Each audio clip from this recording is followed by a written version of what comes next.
How about your Houston Astros? My goodness, Yes. they went up to Minnesota and they just tore the cover off the ball, swept the first place Twins. Are you feeling like maybe this might be the year there for the Stros? Well, as a fan of all things Houston, I don't think you could ever feel that way. I mean, there is a long, tortured history throughout Houston sports. But I said yesterday, I've never seen an Astros team like this, where it was so dominant and could beat you in so many ways. They're athletic, they're powerful, they can pitch, they can win close games, they can also mash you, like what we saw in Minnesota. They're not a finished product, however, Kimmer. I mean, everyone will tell you they need another starting pitcher. They probably need a lefty out of the bullpen. I'm not sold on Tony Sipp as their lefty out of the bullpen.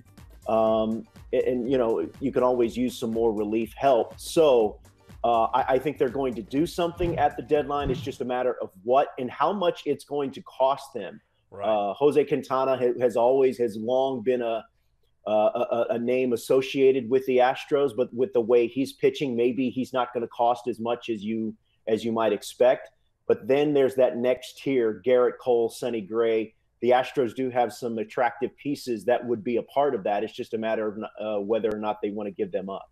You know, the one guy that I'm rooting for here, I'm certainly not an Astros fan like you are, but if Carlos Beltran can finally get his ring, that would be nice. And, I know he's kind of been chasing that ring here the last couple of seasons. Yeah. He may have found that team, though, in Houston. It's just been incredible and it's nice to see that he and McCann and Reddick, they're not just going there to chase the ring and be like clubhouse guys. They're contributing on the field.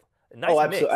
Absolutely. I mean, look, that's one of the reasons that they were brought in. Was one is obviously their talent. Two, they bring length to the lineup and depth, something that the Astros haven't had certainly last season. But I think there is an element, and our sabermetrician friends out there kind of dispute the notion or poo-poo the idea of clubhouse chemistry, quote unquote. And sometimes I believe that that's a little overplayed and overstated. But when you look at what the Astros have, and they have young players, their best players are all extremely young.